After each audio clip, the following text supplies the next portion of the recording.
ربات البيوت.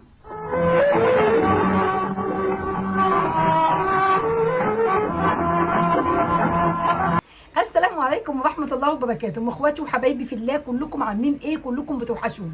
يا رب يخليكم ليا وما يحرمنيش من كل واحدة بتكلف خاطرها وتخش تكتب كومنت حلو وتحط لايك للفيديو وكمان بتشيروا. ده انا عايزه اقول لكم انا بحبكم جدا جدا على كومنتاتكم الجميله اللي انتوا بتكتبوها. كمان عايزه اشكر الناس الحلوه اللي بتديني دفعه حلوه جدا. وانا بعمل الفيديو. بص الباور اللي عندي ده منكم انتوا. حبايبي، عايزه اقول لكم بس على تكمله الفيديو، لان للاسف كان حصل حاجه في مشكله عندي في التليفون، فدي كانت تكمله هكملها معاكم دلوقتي، وهخش في موضوع الجديد النهارده. تكملتي الفيديو اللي فات لما قلت لكم مفيش حد، او يا ريت الدموع بترجع، ويا ريت اللبس بيرجع، ويا ريت الحزن بيرجع. ما كانتش الناس بطلت حزن عشان ترجع حبايبها بسرعه، ما كانتش الناس بطلت دموع عشان حبايبها يعني ترجع بسرعه. احنا كل ده فاهمينه وعارفينه، ولكن برضه احنا لسه بنحزن، احنا لسه بنعيط، احنا لسه بنستشعر بالفقدان اللي قتلنا.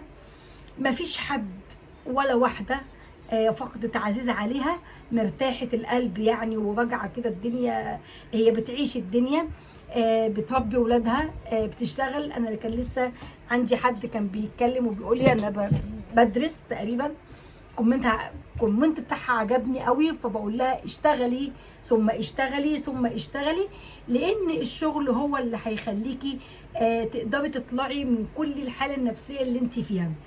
انا بحيي اللي بيشتغل، لان الشغل ده تنفيذ من الطاقه والفكر. ما عندكيش وقت بقى تفكري ولا تنمي ولا تجيبي سيره حد ولا اي حاجه. طبعا الشغل ده كمان بيخليكي ان انت تحسي. عايزه اقول لكم على حاجه يعني صغيره. عارفين انتوا الواحده لما بتكون مع جوزها وهو الداعم ليها، اللي بيصرف اللي بيعمل، ولما بتحس ان في اختلاف في الماديه، طبعا لما يكون هو موجود غير ان هو مش موجود، فالست ساعتها بتحس ان هي حزنها بيكتر علشان خاطر هي بتحس ان هي بقت لوحدها. في حاجات اتمنعت عنها، في حاجات مش قادره ان هي تجيبها او تعملها، فده بيخليها تحزن اكتر. يعني لو هي عندها المقدره انها تطلع من دايره الحزن شويه، فهي بتحس انها بترجع تاني علشان الفلوس. طب مش هي يعني تلاقوا كذا خانه بتفكرها بجوزها، بتفكرها بحبيبها، تقول مثلا ايه فين، وكان زمانه جاب لي، كان زمانه عمل، كان زمان جاب لي اولاده، كان زمان وقف جنب مني في الشده دي، كان. هو ده المفروض ان احنا ما نقولوش، احنا نقول يا رب، احنا نقول يا رب ان ربنا هو المعين بينا كلنا، بكل من فقدت زوجها او فقدت حد عويل بيعولها. طبعا تقول يا رب، تقول يا رب، رب هو كل شيء. جوزك هو كان سبب في الدنيا معاكي علشان يجيب لك ويعمل لك، كان سبب، فربنا هيسبب لك سبب تاني، ممكن من ناحيتك انت تشتغلي وتجيبي، ممكن من ناحيه ابنك، ممكن من ناحيه اي حد يعني. ولذلك انا بقول لك اعتمدي على نفسك، لاني بص مش هنضحكوا على بعض يعني حتى لو ولادنا حنينين وكويسين ودنيتنا، بس عيالنا غلابه يعني، اللي جاي يا دوبك ليهم ده لو كفوا، فمش هيقدر ان هو يهونك يعني. نضحكوا على بعضنا مش هنضحك على بعض. العيل بيشتغل يا دوبك يكفي نفسه، وبعدين ما بتحسش ان العيل هو عنده الدماغ اللي هي يعني اللي هي بتحس ان هي انتوا ايه، عارفين انتوا ايه المسؤوليه في دماغتهم. لا، لسه تحسوا ان هم ايه، عايشين في دنيا كده ايه، لسه دنيا الاحلام، اللي هي الدنيا اللي هي يخش عايز يلاقي الاكل محطوط، يخش يلاقي الشاور محطوط، الصابونه محطوطه، الجل محطوط، اللي ده يعني فاهمين، عايزين هو نفس البيت اللي هو كان ماشي عليه عمره كله لغايه ما ابوه ساب يعني افتكروا ربنا، عايز الدنيا تفضل زي ما هي. هو مش متعود، هو غلبان حاله لسه.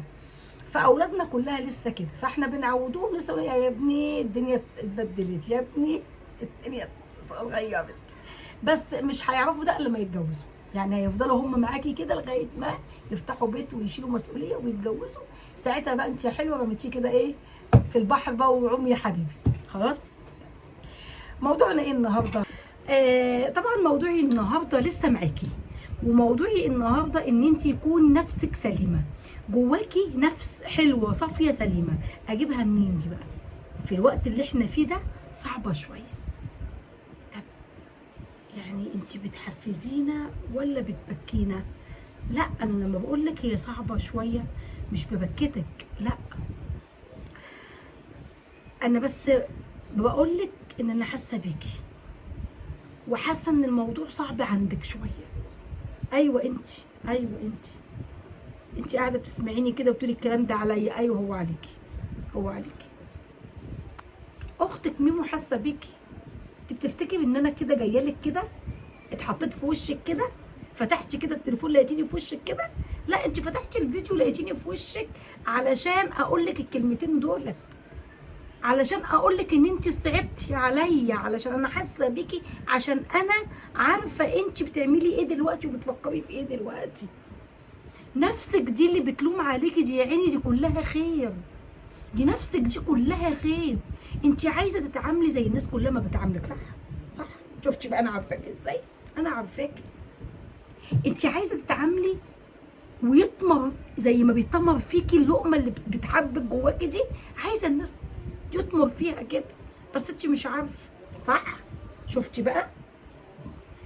طب اعمل ايه يا ميمو؟ هقولك، النفس دي عشان تبقى سويه وسليمه لازم تعملها جدول تحضير من الاخر وقصر الكلام عشان ما نطولوش على بعض كتير. 1+1=2، خلاص. يعني انا دلوقتي بتعامل مع فلان الفلان، فلان الفلان ده عاوز دايما يستفزني بطريقته وما بيطمرش في اللي بعمله، ووقت من الوقت للتاني من الوقت للتاني بيجيب لي اذى نفسي، ما اتاذى على طول منه من افعاله. هو انسان متدخل في حياتي، عاوز كل العلاقه اللي بيني وما بينه يسال وانا اجاوب، يسال وانا اجاوب. يعني انتوا عارفين يعني ايه يسال وانا اجاوب؟ يعني ايه يا ميمو؟ اقول لك، يعني مثلا انا مثلا مش بتصل بيكي بالتليفون عشان مثلا اقول لك مثلا او انا حاسه ان انت وحشاني قوي، او انا حاسه ان انا عايزه اقعد معاكي، انت وحشاني، بفرح لك على فرحك وازعل لك على زعلك، ونتخطيتي في حاجه في حياتك، ترب في حياتك، تلاقيني واقفه معاكي كده زي العصايه اللي في ظهرك كده. لا، يا ريت الموضوع كده، يا ريت كنا فادينا نفسنا تحت رجليهم. انما الموضوع مش كده، هو الموضوع حب ان انا عايزه اعرف بس سؤال واجابه. وحشه عند فلان؟ طب نزلتي عند علان؟ طب رايحه امتى؟ امال هتلبسي ايه؟ امال هتجيبوا لها ايه؟ طب انتوا معاكم ايه؟ طب سووا ايه؟ سؤال اجابه. المكالمه بتبقى عباره عن سؤال وانت تجاوبي، سؤال وانت تجاوبي، سؤال، ويطلعوا في الاخر هم عرفوا اللي هم عايزين يعرفوه عنك، وعرفوا اتجاه خطواتك ايه، خط سيرك فين، بتفكري ازاي، وان انجزتي في حاجه عملتيها ازاي. انما هم يدوكي شيء هم ما عندهمش حاجه يدوها لك، تفضلي طول ما انت قاعده تفكري، ومطلوب منك ترجي، ارجي، يلا اضغطي على نفسك، شاطره، برافو عليكي، اضغطي على نفسك. حلو، زعلتي حلو، عيتي حلو، نمتي على الكنبه، حطيتي ايدك على خدك، مالكيش نفس تشوفي حد، قفلتي تليفوناتك، ها ايه تاني؟ اتصبتي بايه تاني؟ بتقعدي في وسط ولادك سرحانه ومتضايقه، بتخرجي وانت متضايقه، مش حاسه بطعم حاجه، شايفه الدنيا مسخه. اوعي تفتكروا ان انا ما اعرفش اللي انت فيه ده كله، لا انا عارفه، انا عارفه اللي انت فيه ده كله. وعشان تبقي كويسه وتبقي سليمه ومعافيه من السلام النفسي، تكوني عندك كده سلام نفسي جواكي، تمام؟ بطلي تفكري في غيرك، بطلي تعملي لهم 100,000 حساب،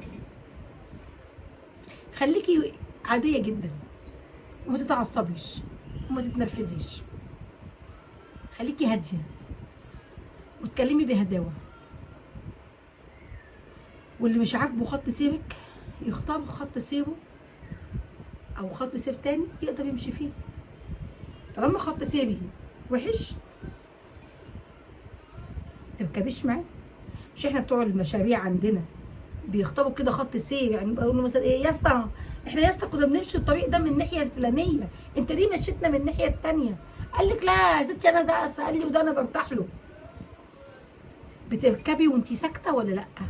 ولا انت اللي بتقولي له امشي الطريق اللي انا عايزاه؟ لو السواق ده مشى على كل هوا كل واحد راكب معاه هيوصلكم كلكم في ميعادكم اللي هو بيوصله؟ لا، صح كده؟ هيفشل وهيقف وهيفضل طول ما هو ماشي يدي خناقات وده يدي انفعالات وده يدي ما اعرفش مين، وده يقول له لا انت وصلتني متاخر، وده يقول له لا السكه دي والسكه دي، طب انت عايز السكه ماشيين السكه دي. شفتوا بقى؟ ده الدنيا اللي احنا فيها دي، ده الدنيا اللي احنا فيها دي اللي هو ايه؟ اللي هو واحد بس يقدر يمشي المشروع بالسكه اللي هو عاوزها. اللي عاوز يركب يتفضل يركب على سكتي الخط السير اللي انا حاطاه، يا اهلا وسهلا بيه. طب حضرتك ما انتش عايزه، شوفي لك خط سير تاني. عرفتي يا غاليه؟ عرفتي يا قلب القلب؟ عرفتي؟ هو دي حياتك، تقدري تنسقيها بالطريقه اللي انت عايزاها، باللي انت حباها، مش باللي هم حابينه. اللي حابب شيء يروح هو يعمله، اللي حابب شيء يروح هو يعمله، يطبقه على نفسه مش عليا. ما حدش يطبق عندي حاجه، انا اللي اطبق، انا اللي اخطط، انا اللي ارسم، انا اللي امشي، انا اللي اروح، انا اللي اجي. ما حدش احط صباعي تحت ضرسه، لا لا، ما تحطيش صباعك تحت ضرس حد. خليكي قوية النفس. يعني ايه مفترية؟ لا، ما بحبش الافتراء، ما احبش الافتراء ولا اعرفه. انما انا بتكلم قوية النفس، يعني مش المذلولة اللي تبقي مكسورة قدام الناس، لا، كوني مكسورة قدام ربنا، كوني مذلولة ربنا، كوني لربنا خاضعة، انكسري له وذلي له هو بس. انما اي حد تاني لا لا لا، ولا عيلك تتكسري قدام حد. هو واحد بس، هو ربنا سبحانه وتعالى. اما لو رجعت تاني واتكلمت عن الموضوع اللي كنت مكلماكم قبل كده، واتكلمتكم وقلت لكم ان الراجل ليه يعني مرتبة عالية قوي في قلب بيته، ومهما هفضل اقول ان في ستات مفترية، في ستات مفترية. وقلت البعض يا جماعة في ستات يعني بتذل جوازها، كان معاها طفل او طفلين ماسكه له عصايه بالعيال. وكمان في ستات نكديين، يعني لو جاي صالحها تجيب له من اول سنتين الجواز، من اول ما اتجوزها. انت فاكر لما اتجوزتني وحصل يبقى الموضوع خلص وصالحها مليون انت مش فاكر لما يبقى امها قاعده، انت فاكر من سنه من سنتين؟ الست دي صعبه، الست دي صعبه صعبه صعبه صعبه صعبه صعبه. انا بكره الناس النكديين الشكايين.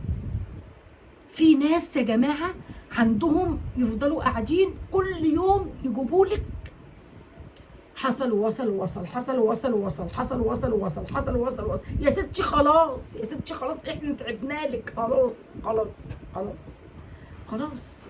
اللي بيواسي احنا واسينا حضرتك كتير، احنا واسينا حضرتك كتير، احنا حضرتك قلنا لك ربنا معاكي والدنيا. حببينا في القعده بقى، حببينا في القعده، خلي القعده لطيفه، ما تطلعيش دايما من القعده في نكد او تدوا او انتوا تبقوا عينكم على فلان قال ايه عمل ايه سوى ايه، توقعوا ده في غلط، توقعوا ده في كلمه، توقعوا ده في حدوته، كرهتوا اللي قاعد مش عايز يقعد في القعده خالص. في ستات كده وتروح لجوازها فلان عمل وفلان سوى وفلان خلى وفلان عمل وفلان سوى، اختك عملت، امك عملت، سوى ايه يا ستي؟ ارحمينا، ارحمي شبابك، ارحمي شبابك شويه. اختي خايفه عليكي والله، والله خايفه عليكي. اهدي يا اختي، خدي لك اختي شاور كده وفرشي كده وهوي على نفسك بكوبايه شاي بنعناع كده، ولا حطي لك اي حاجه، حطي لك كبسوله منوم وخشي نامي يا اختي، خشي نامي. خشي نامي يا اختي شويه، انزلي من على ودنا شويه. فيعني في نصايب والله يا جماعه. والله انا بيجيني ساعات، بيجيني مشاكل على الخاص والله العظيم 3. انا بقعد طول الليل انتع في قلبي، والله العظيم بنتع في قلبي.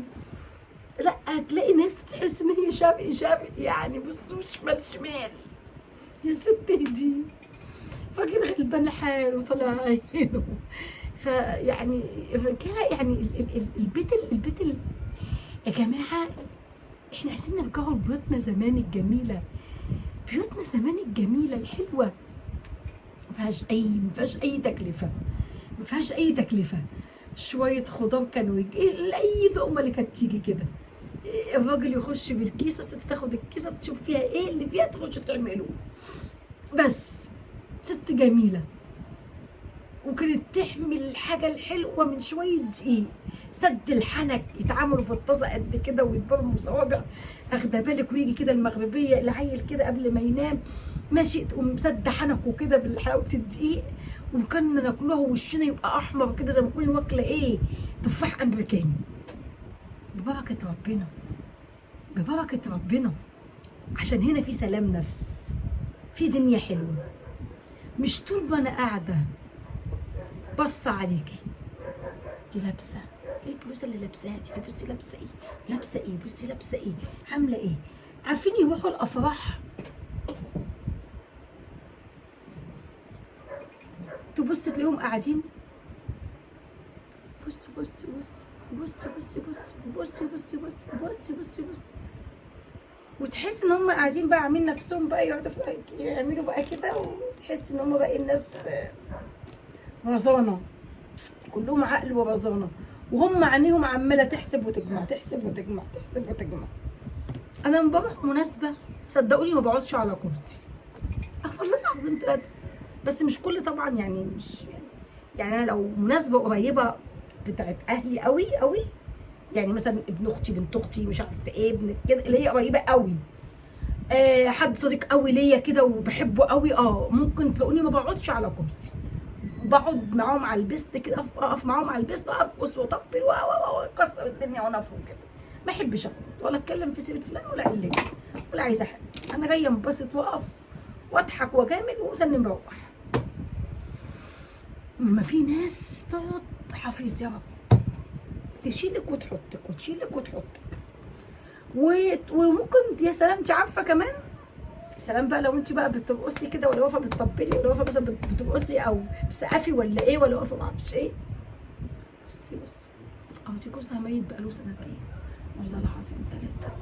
المهم ما يا اختي بصي رجعت يا اختي زي الاول ولا حصل لها حاجه.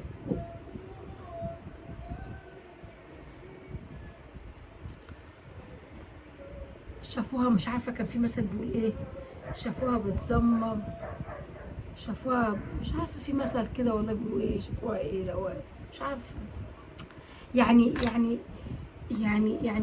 اللي هي بتبص دي وبتقول لك بقى جوزها بقى 3 سنين ولا بقى له سنه، هي ما تعرفش هي بتتدارى في وسط ناس لاجل ما القلب اللي شغال شبه الموتور بتاع الثلاجه اللي ما بيقفش، ولا فيش السخان دي والله ما بتقف. ده ربنا حب يحطها كده في صحبه كده تقف مجامله كده لاجل ما ده يفصل. هو برضه مش بيفصل اللي هو بس اللي هو يعني ينزل عليه ميه موتور بارده شويه دولت وراجعه تاني. انت بقى حضرتك راجعه معاكي جوزك وولادك وراجعه معاكي دنيتك، وجايه بتلوميها على ايه؟ وانت عايزاها تموت بحسرتها؟ يعني انت لسه عندك قلب ولسه عندك يعني مدى قلوبكم القاسيه دي، انتوا لسه بتتكلموا عليهم على فقدة جوزها تاني، لسه بتتكلموا تاني. لسه بتحسدوهم على ايه تاني؟ على ايه؟ على ايه بتحسدوهم تاني؟ ما تسيبوهم في حالهم، ما تسيبيها في حالها. انت عايزاها تلبس لك وتبقى متلتمه وتبقى شكلها غبي عشان تقولها يا عيني، بصي يا عيني انكسرت، بصي يا عيني شكلها اتغير خالص، احي شكلها بقى وحش قوي، عامله كده ليه؟ احي عامله كده ليه؟ مش ده اللي انت عايزاه؟ انا مش هنولهولك، انا مش هنولهولك. ده مش انا ده انا بكلم كل واحده ارمله تقف بصوت عالي وتقول لهم كده. انا مش هنول لكم كسرتي، انا مش هنول لكم ان انا اقعد في الارض ها عشان خاطر تقولوا يا عيني. لا مش عايزاها يا عيني، مش عايزه يا عيني منك، مش عايزاها منك. اما وجعتي يعلمها ربنا، اما حزني يعلمه ربنا، حزني يعلمه ربنا. انا هضحك على ربنا؟ انا عياطي وبكايا وكسرتي ربنا، حبي لجوزي ربنا، كلامي عن جوزي مع ربنا، احتياجي لجوزي مع ربنا، اشتياقي لجوزي مع ربنا، مش مع الناس، مش مع الاخت ولا الاخ ولا الابن ولا البنت ولا الجاره ولا الحد ولا المخلوق محطوط على الكون كله، لربنا. انما عارفه انت ليا واحده والله العظيم كده اما تقعد مع اخواتها يقولوا لها ايه، اخواتها بسم الله ما شاء الله يعني في مراتب عاليه جدا وعربيات ويعني مستويات عاليه وعندهم حاجات مبهره جدا، وهي برضه متيسره الحال، مش بس هي يعني ايه، يعني إيه اقل منهم ماديا، بس يعني هي متيسره الحال برضه، معاها شقتين وقاعده في شقه قبلك بتاعتها وكويسه وكل حاجه، بس هي بتتكلم ان هي تقول ايه يعني، وباباها موجود ومامتها موجوده وكله، فبتقول لهم ايه يعني، بتقول مثلا لما تيجي مثلا في قاعده فمثلا تفتكر جوزها فتقول كلمتين كده والله حصل كده كده كده كده، يوم يقولوا لها ايه لما جيت بقى اخت من اخواتي يعني، قالت لها بصي انت كده بتاذيني نفسيا وجبتي لي حاله عصبيه وبتجيبي لي او بتدخليني في حاله اكتئاب، مش كل شويه كده تبقي مع انها يعني ايه في كل يعني ايه ممكن كل مره تقوم يعني ايه يصعب عليها، ممكن ايه والله انا يعني انا في احتياج لي، ده كان بيعمل لي كذا، بتذكر جوزها. ما هو ما جماعه شيء طبيعي ان هي هتذكر جوزها يعني، اما هي هتذكر مين يعني احنا حتى يعني حتى احنا واحنا قاعدين فاحنا هنذكره مين؟ يعني بنذكره كل حاجه، بس يعني بس اكيد سيرته لازم تتجاب. يعني مثلا لو قلت لك مثلا ايه ما تخليكي بايته، لا والله يا اسطى عشان خاطر ابني، عشان انتوا عارفين كان باباه كان بيقعد، لازم هتتجاب سيرته. مش هتروحي تجيبي الشيء فين، لا والله ما هجيبه لمين، ما كان جوزي كان هتيجي سيره جوزي. فهو لازم هو يا جماعه، هو ايه يا جماعه، ده 10 30 سنه ولا 40 سنه ولا 20 سنه ولا 22 سنه، سنين يا جماعه. فلما الاخت تقول لاختها ان انت هتجيبي لي حاله اكتئاب، الله الله الله الله، اما مين اللي هيشيلني المول؟ اما انا حضرتك انا ما اتكلمتش في حاجه ولا عملت حاجه، انا مجرد يعني انت بدل ما تحتويني، بدل ما تاخديني في حضنك وتحتويني، وبدل ما يكون رايحه مشوار حلو تاخديني معاه، لا ده انت بتلومي كمان عليا. طب شكرا شكرا. عرفتي بعد كده ان انت ما طلعتيش قدام حد؟ عرفتي بعد كده بقول لك ليه لوني وغيري والبسي، لو انت عايزه تلبسي البسي، لما يجي لك اشتاق تلبسي اسود البسي اسود مزاج، عايزه البس اسود في ابيض البس، عايزه البس اسود في ما اعرفش ايه بيج البس، عايزه البسها طرحه سودا البسها، عايزه انا حره، انا حره، محدش سلطان عليا غير ربنا سبحانه وتعالى. طالما بمشي محترمه احط صباعي في عين التخين وافقعها له، بس احط صباعي في عين التخين وافقعها له، طالما انا ماشيه كده. يبقى احنا محتاجين نفوق لنفسنا، احنا محتاجين نفوق لنفسنا، محتاجين نقول لنفسنا مين ده اللي هتعي علشانه، ومين ده اللي هتقعدي تفكري علشانه. هو يستاهل؟ والله ما يستاهلوا، والله ما يستاهلوا، ما يستاهلوش. دول ناس متنمرين، ناس متنمرة على حياتك، بس ما حلتهمش غير ان هم عايزين يفصصوا حياتك فص زي البرتقانه او السفندايه. ما تديلهمش الفرصه دي. اللي يزعلك ويضايقك نفسيا طلعيه ما بين حساباتك، افتحي له الباب وسيبيه يخرج، واول ما يطلع اقفلي بابك بالترابيز، ما يشغلكيش من حد.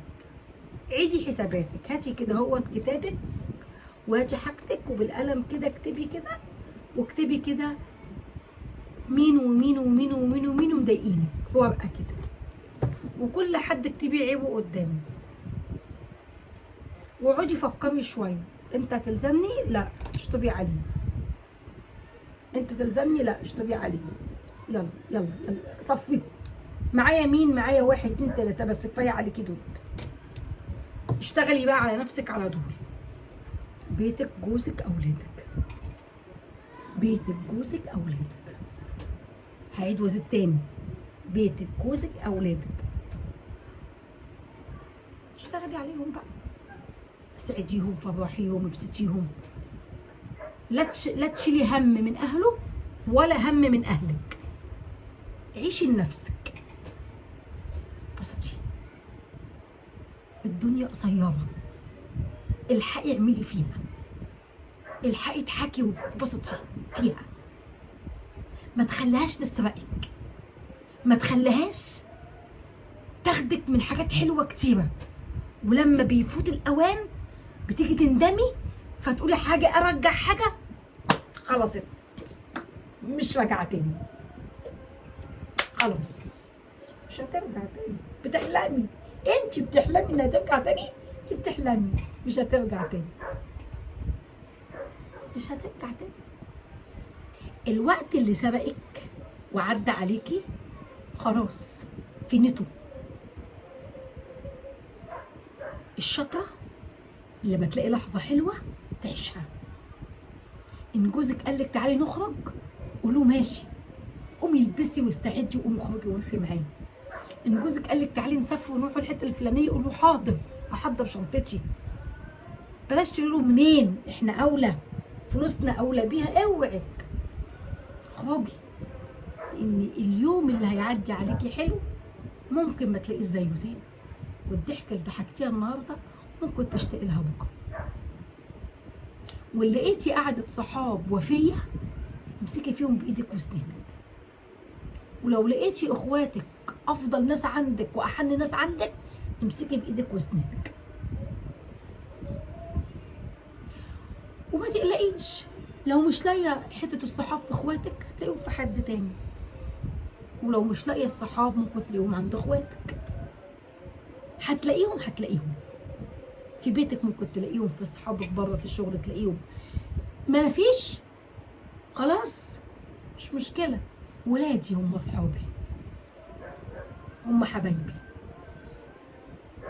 ربنا يبارك في اولادكم كلها يا رب جميعا، ويبارك في حبايبكم، وتفضلوا دايما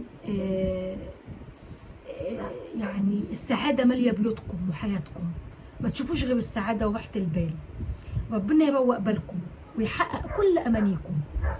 وكل واحده كتبت لي كومنت وكانت عايزه حاجه، انا اسفه لو اتاخرت عليكي فيها، فكروني. في كومنتات بتيجي كتير، مع كل فيديو بقى في كومنتات ده على ده، فساعات غريبه يعني. فانا بحبكم قوي، بحبكم قوي قوي قوي قوي. انتوا احلى ناس في حياتي، واحلى ناس يعني انتوا الصحاب اللي انا بتكلم فيها، اللي بدردش معاكم. انتوا الصحاب اللي انا بتفكي معاكم، ومشاكلكم دي كانها مشاكل خاصه بالنسبه لي. بتكلم فيها كانها موضوع شخصي. بحبكم في الله. ببقى زعلانه قوي وانا ماشيه، ببقى نفسي اقعد معاكم اكتر من كده، بس مش عايزاكم يعني ايه، يعني ببقى نفسي اطول، وساعات عشان خاطر يعني في ناس قالت الفيديو بيطول، ساعات ناس عندها باقه، فانا مش هحاول برضو يعني، ولو اني برضو بطول شويه معلش. هعمل لكم لو فيديو طويل هخلي جزءه على فيديو او اتنين، هكمل معاكم الفيديو الجاي. اشوفكم على خير مع فنجان قهوه مع مين. باي باي. انا بحبكم قوي، بحبكم قوي قوي قوي قوي. انتوا احلى ناس في حياتي، واحلى ناس يعني انتوا الصحاب اللي انا بتكلم فيها، اللي بدردش معاكم. انتوا الصحاب اللي انا بتفكي معاكم، ومشاكلكم دي كانها مشاكل خاصه بالنسبه لي، بتكلم يعني بتكلم فيها كانها موضوع شخصي. بحبكم في الله. ببقى زعلانه قوي وانا ماشيه، ببقى نفسي اقعد معاكم اكتر من كده، بس مش عايزاكم يعني ايه، يعني ببقى نفسي اطول، وساعات عشان خاطر يعني في ناس قالت الفيديو بيطول، ساعات ناس عندها باقه، فانا مش هحاول برضو يعني، ولو اني برضو بطول شويه معلش. هعمل لكم لو فيديو طويل هخلي جزءه على فيديو او اتنين، هكمل معاكم الفيديو الجاي. اشوفكم على خير مع فنجان قهوه مع مين. باي باي.